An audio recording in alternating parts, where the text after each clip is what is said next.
Hello guys, welcome to our channel maths with Abhi. जहाँ से छोड़ा था उधर से स्टार्ट करेंगे। इन्हें 9 पेन 16 रुपये में खरीद कर 10 पेन 20 रुपये में बेचता है, तो परसेंटेज प्रॉफिट लॉस बताना है। सीपी हो गया, इधर एसपी हो गया। अभी एक वस्तु से करेंगे हम, ठीक है, जिसमें वस्तु बराबर करते हैं, लेकिन एक वस्तु से कर लेंगे तो ज़्यादा आसान रहेगा। तो 16 रुपये अपॉन 9 वस्तु, एक वस्तु की कीमत आ गई, ठीक है। रेशो 20 रुपये अपॉन 10 वस्तु, तो एक का सीपी आ गया और एक का एसपी आ गया। तो एक से आप ज़्यादा आसान कर पाएंगे। अगर कैलकुलेशन बहुत ज़्यादा हार्ड होगी तो यहाँ से इजीली आप कट पेट कर पाएंगे। तो 10 दूनी 20 और 2 से काटा 8 बार, तो ये रेशो 9 हो गया। तो 8 की वस्तु 9 में बेच दी, एक का प्रॉफिट 8 पे, तो 12.5% प्रॉफिट। ये वाला तरीका आप सीख लीजिएगा, इस एक पे करके ही करते हैं, ठीक है। दूसरे से भी कर सकते हैं आप, वस्तु बराबर करके, वो सेम तरीका है, ये थोड़ा कैलकुलेटिव हो जाता है। 10 रुपये के 11 और 10 रुपये के 9 संतरे समान मात्रा में खरीदता है, उन्हें 1 रुपये के 1 की दर से बेचता है। तो परसेंट प्रॉफिट और लॉस बताना है। सीपी और एसपी का रेशियो ले लिया हमने। माना कि 1-1 किलो संतरे हमने लिए हैं, ठीक है। 1-1 किलो से कैलकुलेशन आसान रहती है। 2-2 ले सकते हो, 4-4 ले सकते हो, आपकी मर्जी है। 1-1 लिए तो 1 की वैल्यू कितनी होगी? 10/11, ठीक है। 10/11, 10/9, 10/9, और यहाँ पे 1 रुपये बाय 1 वस्तु इंटू 2 क्यों क्या है? क्योंकि उधर तो हमने 2 को जोड़ दिया, इधर बेचना तो 2 किलो ही बेचेंगे। 2 किलो खरीदा, 2 किलो बेचेंगे। सेम कैलकुलेशन किया तो 100:99 आ गया। अब एक का प्रॉफिट 100 रुपये पे, एक का लॉस 100 रुपये पे, तो 1% लॉस हो जाएगा, ठीक। नेक्स्ट पे आते हैं। एक व्यक्ति 1 रुपये की 20 वस्तुएं बेचने पर 20% प्रॉफिट कमाता है। तो बताओ 1 रुपये में कितनी वस्तु खरीदी थी उसने, ठीक है। ये 2 तरीके से कर सकते हैं हम गाइस। एक तो सेम यही वाला, परसेंटेज प्रॉफिट और लॉस का उल्टा होता है हमेशा आर्टिकल, ठीक है गाइस। क्योंकि रुपए कांस्टेंट है, तो इसीलिए परसेंट प्रॉफिट और लॉस का उल्टा होता है आर्टिकल, ठीक है। यहाँ पे 20% प्रॉफिट है, तो 20% 1/5, तो 5 से 6 हो गया। आर्टिकल कितने हो जाएंगे? 6 से 5। अब बेच रहा है तो 20 रुपये में 20 वस्तुएं बेच रहा है। हमारे हिसाब से कितनी? 5 वस्तु बेच रहा है, तो 5 की वैल्यू 20, 4 टाइम, तो 6 की वैल्यू 4 टाइम, 24 आंसर आ जाएगा, ठीक है। 24 वस्तु खरीदी थी। अब मैं लिख भी देता हूँ, परसेंटेज प्रॉफिट और आर्टिकल आपस में उल्टे होते हैं, ठीक है। या फिर आप ये दूसरा तरीका भी कर सकते हैं, फॉर्मूला डायरेक्ट। नेक्स्ट क्वेश्चन में यहीं से बताऊंगा। SP1 इंटू n वस्तु upon rupees, SP2 into n rupees और n वस्तु अपॉन रुपीज़। तो 120 लिख दिया हमने, 20% प्रॉफिट इंटू 20 वस्तु अपॉन 1 रुपीज़, तो 100 इंटू n अपॉन 1 रुपीज़। क्योंकि 120 का परसेंटेज है तो 100 नीचे आएगा, 100 नीचे चला गया तो उस तरफ चला गया 100, ठीक है। 100 कहाँ से आया? वही है, n=24 आंसर आ जाएगा आंसर, ठीक है। नेक्स्ट क्वेश्चन पे चलते हैं। 1 रुपये में 25 टॉफियाँ बेचने पर एक दुकानदार को 25% लॉस होता है। तो बताएं 1 रुपये में कितनी ट्रॉफियाँ बेचे कि उसे 25% प्रॉफिट हो, ठीक है। सेम इसमें वैल्यू रख देंगे हम फॉर्मूले में। 25% लॉस हो रहा है तो 75%, ठीक है। 25 वस्तुएं बेच रहा है अपॉन कितने रुपये में? 1 रुपये में। यहाँ पे 25% प्रॉफिट कमाना है तो 125 इंटू n अपॉन 1 रुपये में, तो इनकी वैल्यू 15 आ जाएगा यहाँ से ना। यहाँ पे आप सॉल्व करेंगे, देख लीजिए। नेक्स्ट पे चलते हैं। राम ने 10% प्रॉफिट पर एक वस्तु हरी को, हरी ने 20% की रानी पर सोहन को बेच दी। यदि सोहन ने उसके 8,800 रुपये दिए हो, तो बताओ राम ने कितने की खरीदी थी, ठीक है। यहाँ पे राम को आरी मान लिया मैंने। अब उसने 10% प्रॉफिट पर किसी को बेची है, तो 10% प्रॉफिट यानी 1/10, यानी 10 की चीज़ 11 में बेच दी तो 11/10 हो गया, ठीक है। 20% की हारी बेच दी यानी 1/5, 5 की वैल्यू 1 का लॉस हो गया तो 4/5 हो गया। इसको काटा भी, ठीक है। आर की वैल्यू 10,000 आ गई, 10,000 की वो वस्तु खरीदी थी उसने, ठीक है। सिंपल है बिल्कुल, इसी से कर देंगे आप। नेक्स्ट क्वेश्चन पे आते हैं। एक्स 100 रुपये की वस्तु को 10% की हानि से व्यक्ति वाई को बेच देता है, ठीक है। वाई उसे 10% प्रॉफिट से जेड को बेच देता है।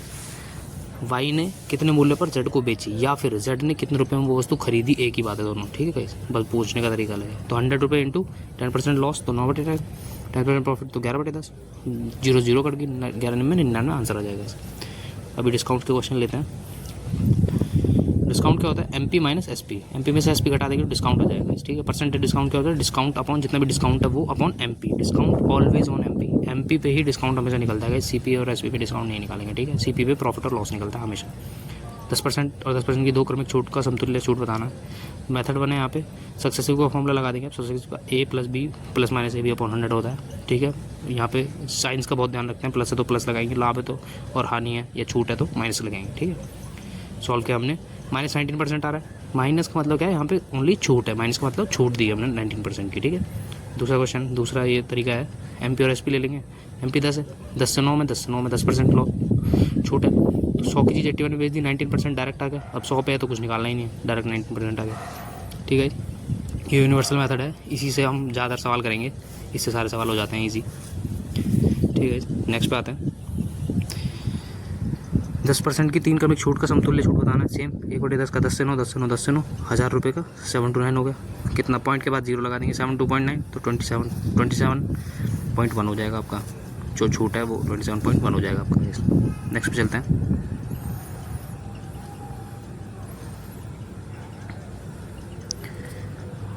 दस %, 11 से 1/9% और 12 से 1/2% के 3 क्रमिक छूट का एक समतुल्य छूट बताना है। तो यूनिवर्सल से कर देंगे। 10 का 10 से 9 हो गया छूट, 11 1/9 का 1/9 होता है, तो 9 की वस्तु एक में छूट में दे दी तो 8 हो गया, 9 से 8 हो जाएगा, 9 से 8 हो जाएगा। यहाँ 12 1/2 का 1/8 होता है, तो 8 से 7 हो जाएगा। पूरा गुणा नहीं करना, जो कट रहा है वो क्रॉस में वो काट दो। 9 से 9, 8 से 8, तो कितना बचा, 10 इधर 7, तो 3 का छूट दे दी तो 10 पे 30% डिस्काउंट हो गया। ठीक है, ये एक वस्तु 200 रुपये में खरीदता है और उसकी कीमत 100 रुपये ज़्यादा अंकित करता है तथा 50 रुपये की छूट पर बेच देता है। लाभ तथा लाभ परसेंट बताना, लाभ रुपये और लाभ परसेंट दोनों बताना है। ठीक है, CP हम 200 दिया है, 100 रुपये ज़्यादा मार्क कर दिया तो MP 300 हो गया। अभी 50 रुपये की छूट दे रहा है। ठीक है, 50 रुपये की छूट दे रहा है तो 50 रुपये का डिस्काउंट दिया, CP 200। ठीक है, CP 200 हो गया और 100 रुपये ज़्यादा कर दिया तो 300 हो गया।